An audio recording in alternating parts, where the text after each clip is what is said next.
What's up, everyone? As you can see, I'm starting things today because the person beside me is not B. It is B's slightly better half, Katie, and we are excited to have her on today. Hey, everyone. So before we get started with our special Katie episode, don't forget to click that like and subscribe button. Gotta have that noise from B. He's off camera, y'all. He's still here. You know he's still in the studio. Also, don't forget to check out torturedbourbon.com.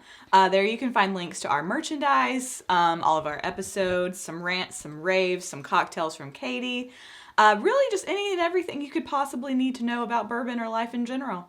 But today, we are slightly bourbon adjacent, right, Katie? That is correct. And I'm excited to be back on Tortured Bourbon to discuss one of my favorite things, tequila.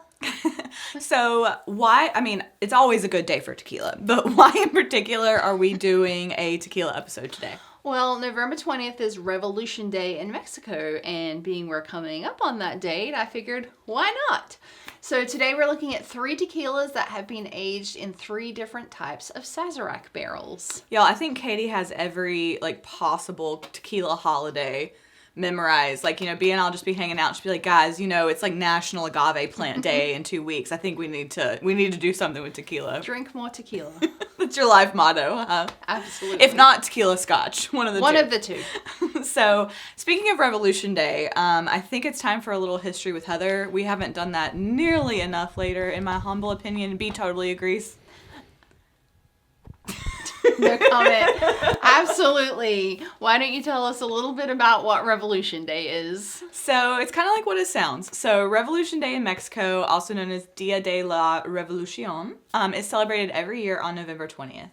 And it marks the start of the Mexican Revolution of 1910. So this was a major social, political movement, and it began when a man named Francisco Madero called for an uprising against the super long rule of a man named Porfirio Diaz. He had been in power for over 30 years, which usually good things don't happen when power's been concentrated for that long. So the uprising was really meant to bring democracy, land reform, and fair treatment of workers, and for farmers. And it lasted almost a decade, which is pretty long in revolution terms, but it did ultimately lead to the Constitution in 1917, which granted a lot of the rights and freedoms that are still in place today. So the holiday is meant to commemorate that, and it is celebrated with parades, school events, ceremonies honoring the heroes of the revolution, a little bit like July 4th here in America. So basically, Mexico hit the reset button on its government, and a decade-long revolution is definitely commitment to a makeover. Your Australia came out a little on decade there, didn't Decade. it? Decade. Yep. So that's precisely it, Katie. They hit the reset, hard fought, but won some of the freedoms that were necessary. But now it's time to get to the fun stuff. So why don't you get into a little bit more detail about what we're drinking today? And again, guys, all of these have a connection to bourbon because they're all aged in different Sazerac product barrels. So the first thing that we are starting with today is one that we've shared on a previous episode, the Corazón Reposado aged in E.H. Taylor barrels. And if I remember right, I really liked this one last time. It was my favorite. It was your favorite. So guys, pretty obviously the mash bill is going to be the same across the board today. It's 100% Blue Weber Agave. The aging for this one is around 10 months. Sometimes it's described as a minimum of 10 months, so it could be longer. Mm-hmm. And remember, tequila has a much, much shorter aging than bourbon and whiskey does. We won't get into the details as of why, but it has to do with the sugar that's present in the agave. So specifically the E.H. Taylor barrels tend to give the tequila a little more pronounced oak, some vanilla and caramel notes, and more of a bourbon-spice backbone. So it gives you a reposado that keeps bright agave, but gets, it kind of brings in some richer toffee, vanilla, and oak layers. And guys, reposado, there's 3 types of tequila, and reposado is kind of the middle one. Yeah, there's Blanco, which is your not basic, for lack of a better clear. term. Yeah. Your Reposado. Unaged. Correct.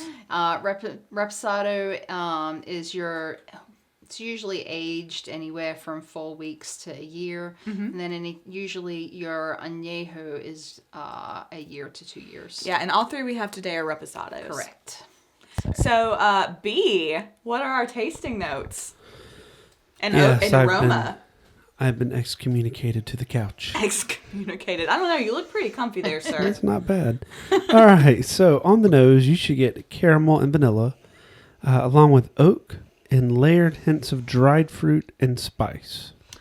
So, obviously the nose isn't as strong as a bourbon would be, but I get the hints of vanilla there. I believe you said you got some oak there.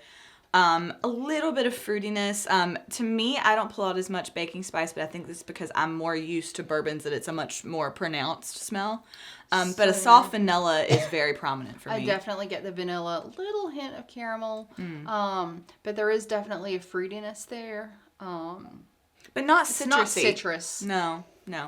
Not citrus. It's more of a soft fruitiness. All right, I'm ready to taste it. What are we getting on the palate? It should be smooth and rich, featuring flavors of caramel, vanilla, and spice.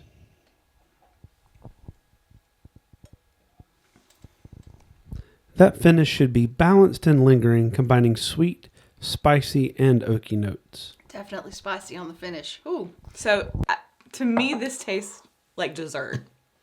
Like, it's very sweet to me. Very subtle. It is sweet, but I get the spice and the heat and the bourbon-y oak. So to be fair, B and I have been living in like 120 proof land lately. Like, I don't know what's been going on, but we have been all in on spicy Old Foresters. This is 80, which is where I like to live. So to me, this is like a pleasant, this is a pleasant and subtle pour. But I do get, like you said, compared to other tequilas, you get more oakiness for sure. I do. I do get a very mellow sweetness. There is not a citrusy note in this one. No. It is sweet. It's definitely the vanilla caramel combo. Definitely. But you can tell that aging in that E.H. Taylor barrel really rounded out that flavor. And it's very smooth, very, very smooth. And again, a nice little sweetness. I remember why that was not my favorite last time. It was my favorite, which totally tracks, right? Absolutely. So next up, we have the Corazón Reposado that is aged in Eagle Rare barrels. It's hard to say rare and barrels right beside each other. Too many R's. If you are an Eagle Rare fan or just want to know more, we just did an episode featuring a couple barrel select Eagle Rares compared to the quote-unquote regular Eagle Rare. Check out that episode. It's a good one. So Katie, what are the details on this specific bottle? As always, 100% Blue Weber Agave. Most sources state that this is aged for about 11 months. There have been longer aged Eagle Rare expressions in the Expression series, but each barrel is a single barrel selection, so exact length and intensity vary from barrel to barrel. But what the Eagle Rare barrels tend to do is lend dry fruit, citrus top notes, baking spices, caramel with subtle oak bourbon character, and produces reposado that balances agave brightness with layered sweet spice and citrusy depth. That was a lot of S's. Ooh, try saying that 10 times really fast. Okay. So B. So for some reason, this one has been a little harder to find for us. And the secondary on this is a little bit more. And what's interesting about that, obviously, is Taylor's harder to find than Eagle Rare. But for us, at least, and in this area, the Eagle Rare Corazon has been harder to find than the Taylor. Just a little sidebar there. Still around $40 to $45, I believe. Yeah, when you can find it. Yeah, Corazon tequila is not. It's not expensive. It's reasonably priced, and obviously this is a Sazerac product, as you've stated. They have some higher priced Corazons as well, but obviously they're finding a good opportunity to reuse their own barrels. I mean, it's smart from a business perspective. So obviously you're going to get some cooked agave, at least we hope so. Citrus and toasted oak on the nose. I definitely get more citrus on this. Yeah, to me this has a completely different aroma than the E.H. Taylor barrel. I get it. It's more tequila smelling. It's closer to tequila, but it's not like typical tequila to me. It's a little. It has a little sweeter. Yeah. Like vanilla-y, caramel-y, but that citrus kind of cuts it, so it's not as sweet smelling. And the oak. Again, clearly we're noticing a pattern that the aging in the bourbon barrels it smooths out the sweetness, harsher tequila flavor, for lack of a better way to phrase that. And the oak is not as pronounced in the smell. Palate. So when you bring this to your palate, you will experience butterscotch, vanilla, caramel, and a light spice, along with agave sweetness. And the finish will be smooth, warm, and satisfying with lingering bourbon and barrel notes.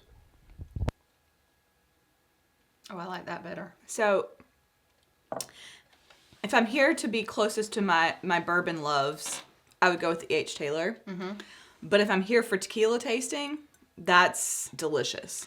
Well, I am here for tequila tasting, and I like this a lot. This is a lot more in line with the tequila notes of typical tequilas. The oak is there, but it is not as pronounced as in the first pour that we had.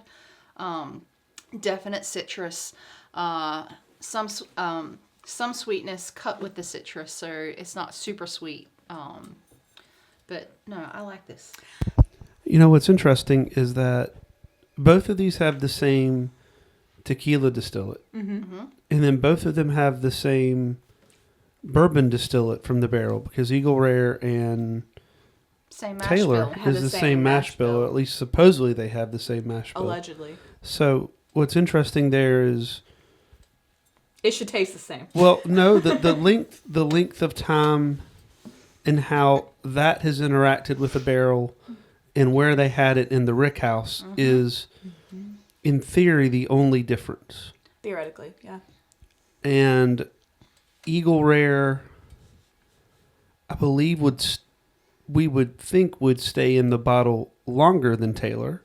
The barrel, yeah. In the barrel longer than Taylor, possibly. Possibly.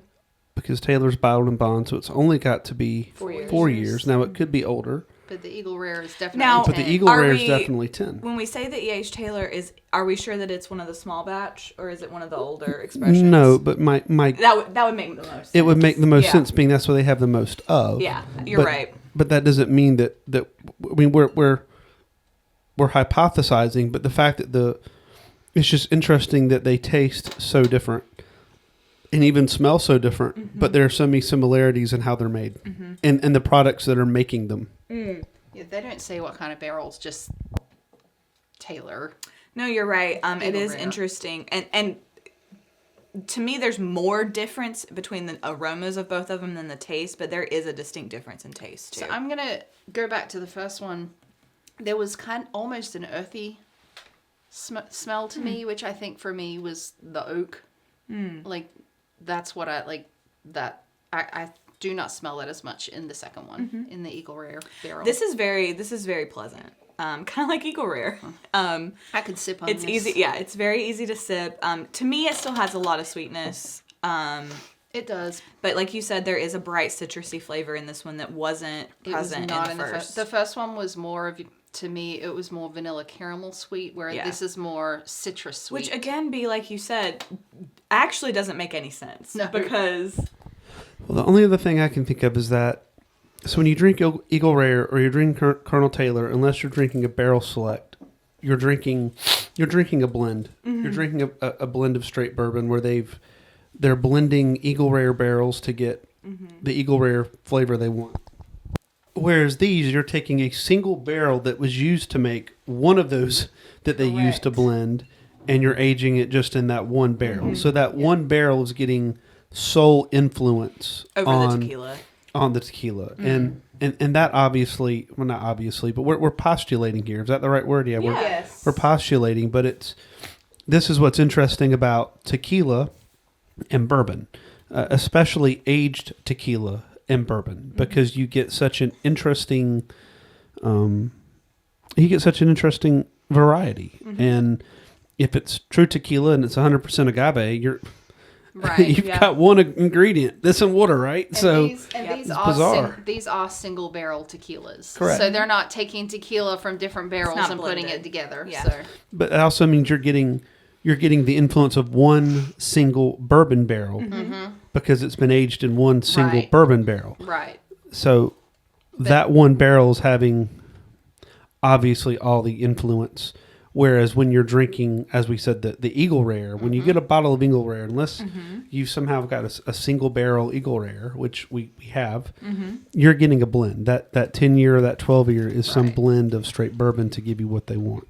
Right. I would be interested if we could find somewhere in our house the bottle we had already opened of the E.H. Taylor tequila, and if they're different barrels, because they have the barrel written on it. I'm pretty sure the reason you can't find it because I drank it all is because it's no longer available in the house. I probably drank it all when we got another bottle. It's gone. So that bottle has all the different things that tell us that it is super legit. So. All right, so now we're down to our last one. We have the Corazón Reposado that has been aged in Weller CYPB barrels, not bottles, barrels. I did that earlier. We're bottle and barreling all over the place. It's okay. They're too close. All right. So different bottle. Different bottle. That's right. This is a tall and thin versus shorter and stubby, rounder. So again, 100% blue agave. The aging here, these are matured for at least 8 to 10 months. This specific bottle was aged for 9 in the Weller CYPB barrel. And so this is a wheated bourbon. So these barrels are going to impart more of a softer, sweeter wheated bourbon note, which is going to give you honey, brown sugar. It's going to be a silkier mouthfeel. You're going to get gentle baking spice rather than, anything sort of harsh that would come from a rye spice. Because again, if you have a wheated bourbon, you're replacing that rye with wheat. So you're going to just have a smoother, rounder reposado, more of a sweet vanilla honey note that's going to just layer over that agave, which is also sweet. So the CYPB Weller is one of Miss Heather's favorite. It is. So this is going to be interesting. It is. So on the nose, you should get bright citrus, vanilla bean, and caramel.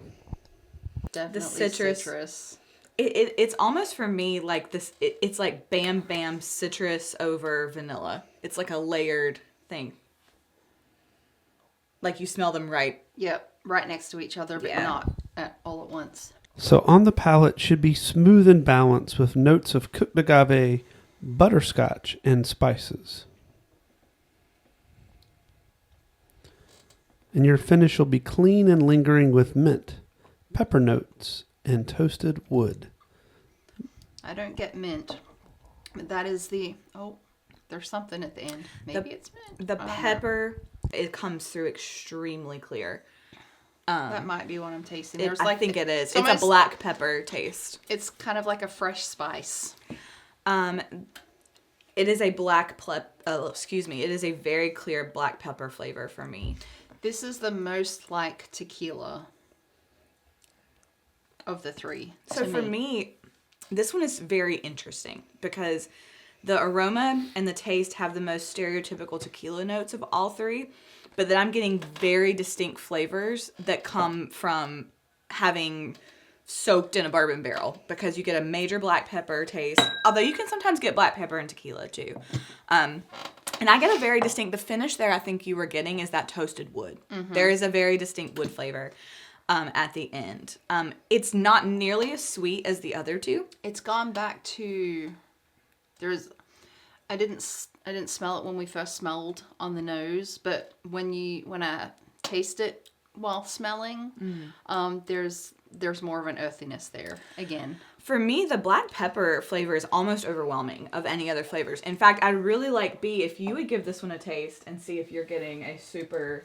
There's definitely... distinct, like somebody took black pepper and shook it in there. On the end. Yeah. That's pleasant. It's very pleasant. Oh, yeah. There's a little black pepper, but... Yeah. Compared to the other two, that I did not get any pepper flavor. Oh, there's definitely pepper. Okay. Yeah, that's Yeah. The longer it sits on the back, the more Yeah. pepper there is. Yeah. And again, that's not necessarily a negative thing. No. In fact, if I'm here to drink tequila, this is the one I would pick because it has the most distinct. The other two were very soft and sweet in comparison. And this one to me has the most complexity and interesting different flavor hits. So I would, and y'all can yell at me later, I would probably want to mix that because I would be able to taste it. It would hold up well. It would hold up well against the mix. I hear what you're saying, yeah. But sipping Eagle Rare, that, like, of the three, the Eagle Rare is my favorite. Well, we know Heather has to pull her typical taste them all again. So my favorite of the three to sit here and sip would be the Eagle Rare, actually. Mm-hmm. I think it's almost like a good combo of the other two. It's got kind of like the peppery oaky from the Weller mixed with the sweet, not so citrusy, but a little like, and added some citrus in from the it's a very pleasant Taylor sipper, which Eagle Rare is as well. I didn't dislike any of them. Nope. I like your thought process on mixing the Weller CYPB because, like you said, it's going to hold up. B, it's got a smokiness that I love in tequila drinks. Well, in fact, I tend to do half tequila, half mezcal in most of my tequila cocktails. Well, and because most tequila cocktails are mixing a lot of juices or berry sweet stuff, sweet things, it would be enough to cut the sweetness. Yeah, to I me. agree with that. But yeah, so for me, they're all. What's the middle one? Dogwood Hunt. Eagle Rare is kind of on the higher end of that. Okay, so they're all easy sippers. Yep. They're Could grab any of them at any time. That's a good point. They're all easy sippers. None of them are super harsh. Not really any off notes there. These are very enjoyable sippers, and could be for a fun. If you can grab these, it's a fun. If your friends are bourbon drinkers, but open to other alcohols, this could be a fun friend night where you do a little tequila tasting and branch out a little bit. So I'm glad. I love when you come on and bring something different to the show and bring us some tequila. Love having B behind the mic. That was fun too. Don't forget again to like and subscribe. Thanks for joining us. And next time, I can't wait to see what Katie brings us. Probably some scotch. Scotch. It's getting colder. That one, B will probably be in my seat, and I will probably be behind the microphone. But until next time, cheers y'all.